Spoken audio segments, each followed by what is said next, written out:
Eta, bueno, laugarren puntu honekin hasiko gara, batzordeak eskatutako agerraldia, azalpenak eman ditzan osasun sailak osatekeko hizkuntza eskakizun inguruan duen jarreraren eta hartu dituen erabakien inguruan.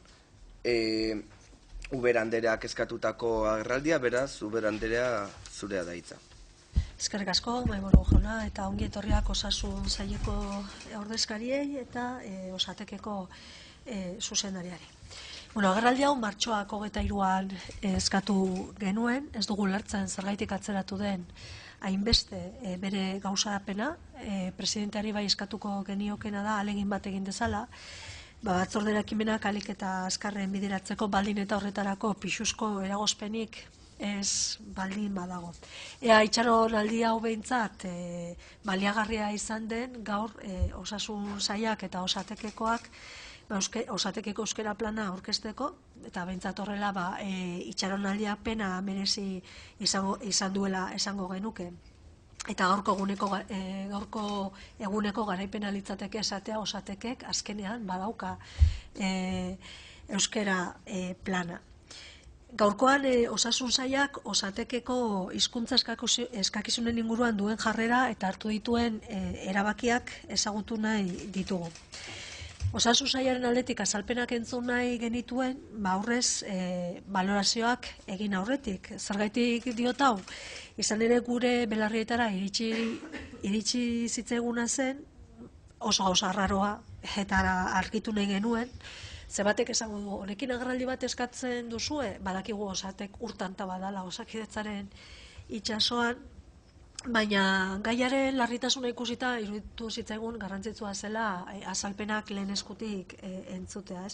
Eta zer zen belarrietara iritsi zitzaigun gauza arraro hori, osasun sailak osateki eskatu ziola HPS-ren onarpena zuen hizkuntza eskakizunen txostena erretiratzea.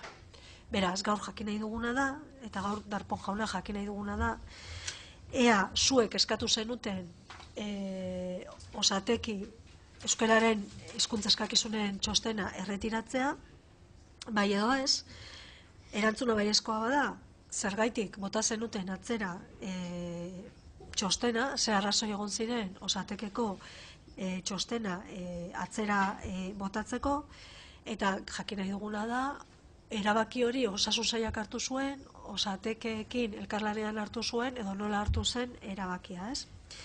Eta zergatik diot informazioa bitxia zela? Informazioa bitxia da, osasun sailak beti esaten digulako urratsak ematen ari dela euskararen normalkuntzan, nahiz eta guk pentsatzen dugun, eta horrela esaten diogu behin baino gehiagotan osasun sailburuari, itxurakeria gehiago dela neurri zehatz eta eraginkorrak baino. Baina, karo, horrelako erabaki batek itxurakeria bera ere hankaz gora botako luke, beraz oso erabaki arraroa iruditu zitzaigun. Gero bestetik, Osakidetzaren bigarren euskara planak jasotzen du zerbitzu erakunde guztiak euskara plana izango dutela. Eta 255/1997 dekretuak, azaroak 11koak jasotzen du osatek zerbitzu erakunde bat dela. Beraz, logikoa da osatekek euskara plan bat izatea. Horregaitik arraroa iruditzen zitzaigun, txostena atzera bota izana, gainera hainbatetan Osakidetzako euskara planaren jarraipen agerraldietan behin eta berriz esan zaigunean osatekek euskara plana zuela, oraindik ere ez zuenean. Jakin nahi dugu, eta hau osatekeko gerenteak erantzun beharko du, ze arrazoi egon diren hizkuntza eskakizunen inguruan, hizkuntza eskakizunekin zer gertatzen den osateken orain arte zer gertatu den euskararen normalkuntzan urratsak ez emateko. Txostena atzera bota eta gero, ze urratz eman diran, urratz horietan zer erabaki hartu diren, badakigu ordutik lab sindikatuak hainbat eskari egin dituela arduradun desberdinei, beste osasun sailari ere, eta osasun saila izan da erantzun dion horietakoa, eta erantzunen jasotzen zen osatekari zela euskara plan bat egiten, baina jakin nahi duguna da, egin den, ez den egin badan Osatekeko administrazio kontseiluan onartu den, ez den onartu, enpresa komiteari bidali zaion, ez, zer fasetan dagoen, hizkuntza eskakizunekin zer gertatu den, ze irizpide hartu dituen kontutan osasun sailak, hori guztia, ez? Gaurkoan argibideak nahi ditugu, ahalik eta argibide zehatzenak lagungarriak izan daitezen, Osakidetzan eta Osateken ere euskararen normalkuntzan urratsak emateko eta azken finean herritarren hizkuntza eskubideak bermatzeko. Euskaldunok ere gure eskubideak baditugulako eta zoritxarrez behin eta berriro gure eskubideak urratuak izaten direlako. Eskerrik asko. Eskerrik asko zuri, Ubera Anderea, eta ondoren sailburu jaunak izango du hitza.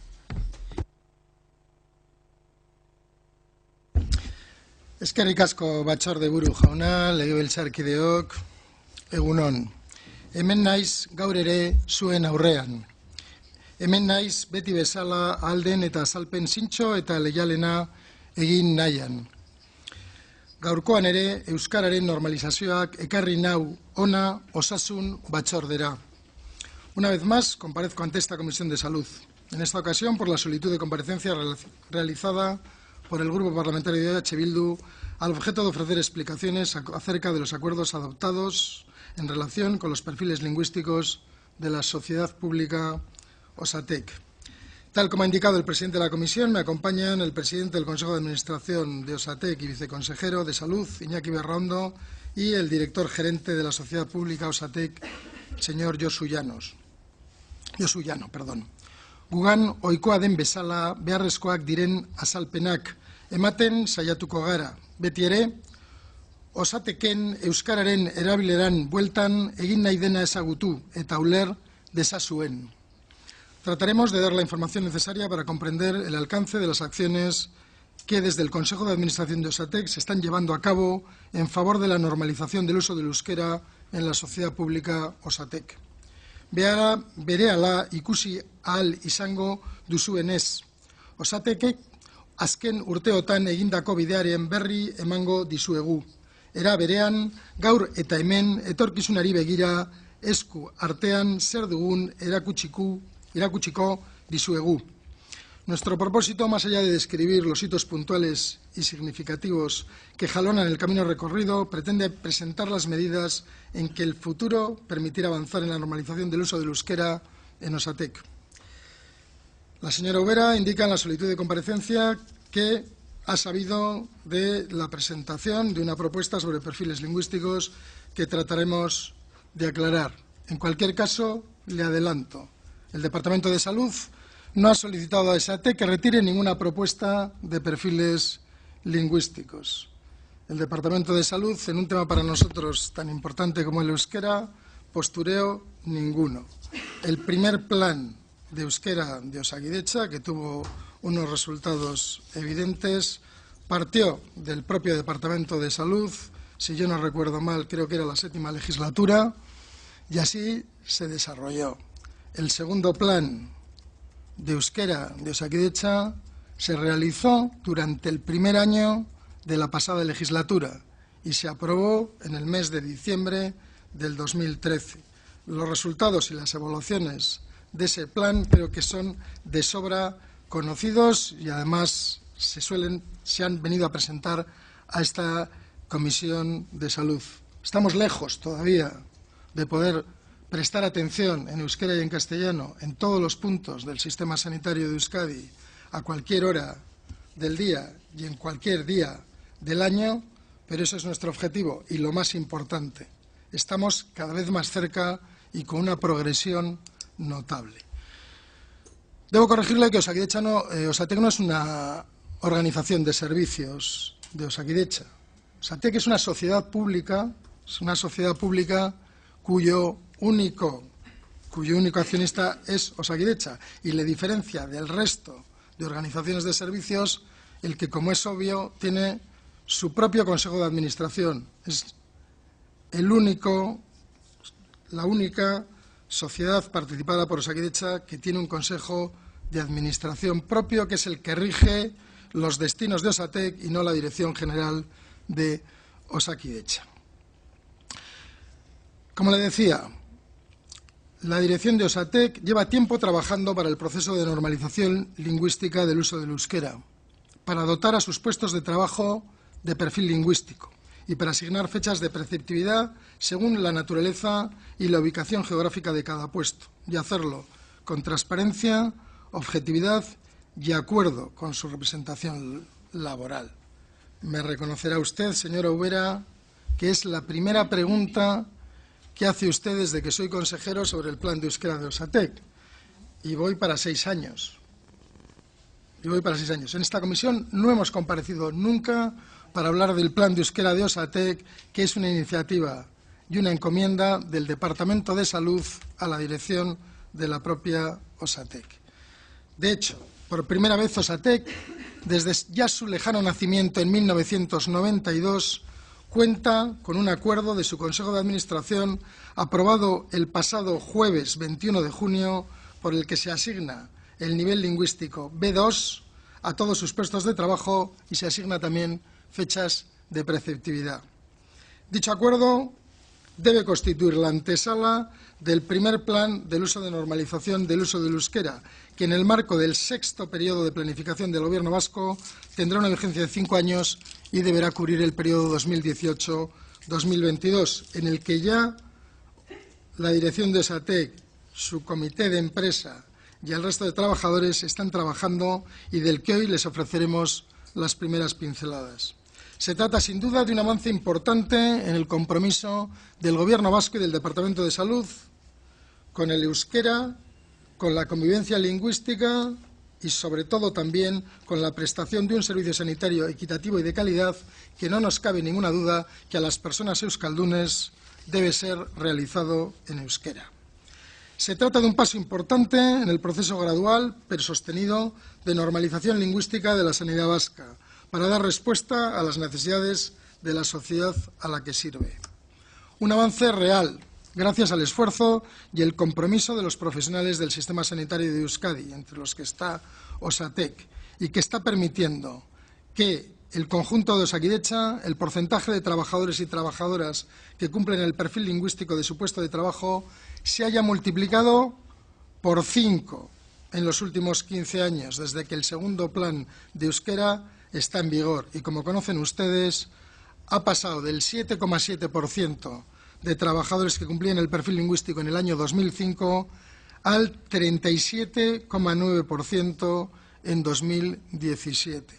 Una progresión importante y que, aunque estamos lejos todavía del 100%, que es nuestro objetivo, evidentemente esto no puede empañar una tendencia que entendemos es francamente notable en una empresa con la complejidad del sistema sanitario público y con la media de edad de algunos de sus trabajadores.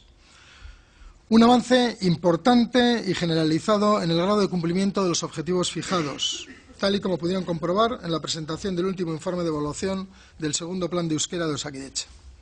Osasun arloan ekitatea bermatu nahi dugu, arlo guztietan.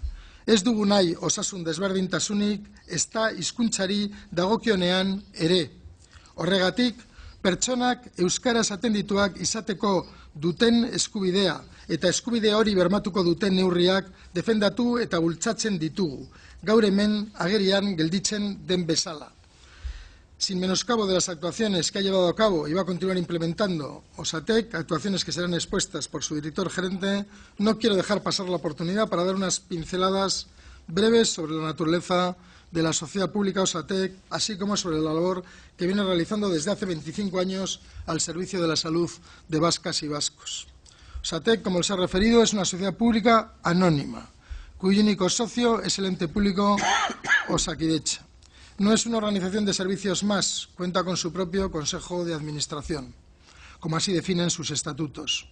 Su principal función es prestar asistencia a los pacientes vascos en lo referente al diagnóstico y tratamiento de las enfermedades mediante la utilización de técnicas, aparatos e instrumentos de alta tecnología, lo que a lo largo del tiempo ha realizado fundamentalmente, no exclusivamente, pero sí fundamentalmente, a través de exploraciones con resonancia magnética nuclear, tanto en el campo ambulatorio como en el hospitalario y en los 3 territorios históricos, convirtiéndose en un referente tanto en asistencia sanitaria como en docencia e investigación en resonancia magnética nuclear. Aurten, Osatekek 25 urte betetzen ditu. Bertan, lan egiten duten profesional guztiek, 25 urte hauetan, 1.100.000 gaixoren diagnostikoan lagundu dute, erresonantzia magnetikoaren bitartez. Osatekek berrikuntzaren puntako teknologikoaren eta irudi bidezko diagnostikoaren munduan erreferentea izatea lortu du. Eta gaur aurkezten dugun akordioak Osateken zerbitzuaren kalitatean eta ekitatean aurrera pauso berri eta garrantzitsu bat suposatzen du. Orain, Josu Janori eta Iñaki Berraondoari pasatuko diogu hitza, emandako pausoak eta adostutako akordioa azal ditzan.